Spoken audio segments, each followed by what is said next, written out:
Welcome to SMT institute Vijayawada. ఈ రోజు అయితే స్టూడెంట్స్కి ఐఫోన్ 13 Pro యొక్క డిస్ప్లే ఎలా మార్చుకోవాలి, డిస్ప్లే మార్చినప్పుడు ఎలాంటి ఎర్రర్స్ వస్తాయి అనేది కార్డ్ లెవెల్ క్లాస్లో అయితే స్టూడెంట్స్కి లైవ్గా రిపేర్ చేసి డిస్ప్లే చేంజ్ చేసి చూపించడం జరిగిందండి.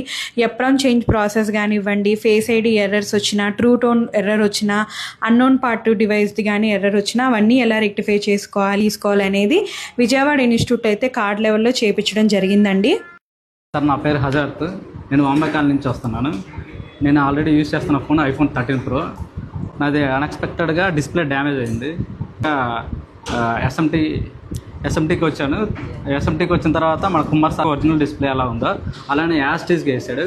విత్ ఇన్ అందరి ముందు కళ్ళ ముందు ఇక్కడ 15 minutesలో ఒరిజినల్ డిస్ప్లే యాస్టీస్కి ఒరిజినల్ డిస్ప్లే ఎలా ఉందో అలానే వేసి చూపించాడు. ఇంతకుముందు ఫస్ట్ ఒరిజినల్ డిస్ప్లే ఇచ్చినప్పుడు అన్నోన్ పార్ట్ అని చూపించేది. ఇప్పుడు డైరెక్ట్ అన్నోన్ పార్టే లేదు.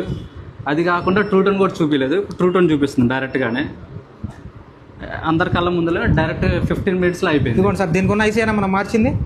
పాత డిస్ప్లేలో ఏదైతే ఐసీ ఉందో అది ఒరిజినల్ డిస్ప్లేలో వేసారు. వేసిన తర్వాత డైరెక్ట్గా అన్నోన్ పార్ట్ అనేది ఇప్పుడు చూపించట్లేదు. డైరెక్ట్గా ఎలా అయితే కొత్త మొబైల్ ఉందో ఒరిజినల్ పార్ట్ అలా